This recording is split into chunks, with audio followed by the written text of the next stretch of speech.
శ్రీకాకుళం జిల్లా జలధారగా చెప్పుకుంటారు.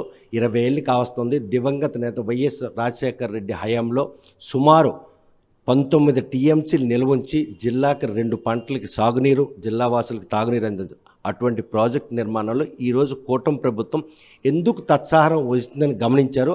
ఆ తత్సారంలో ఉన్న లోపాలను అతిక్రమించి ఈరోజు ప్రాజెక్టు నిర్మాణం శరవేగంగా చేపట్టాలని సూచన చేసినటువంటి ఆ లేఖ విషయంలో కేంద్ర మంత్రి రెస్పాండ్ ఏమైనా అయ్యారు?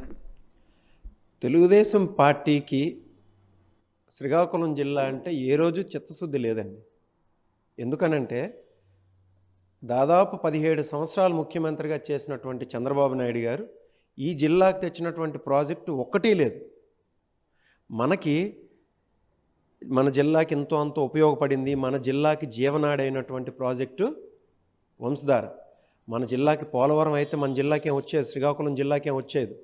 కానీ వంశధార పూర్తయినట్లయితే దాదాపు 2,70,000 ఎకరాలకు సాగునీరు అందుతుంది. లక్షలాది మంది దాహార్తిని తీర్చినటువంటి త్రాగునీరు కూడా అందిస్తుంది.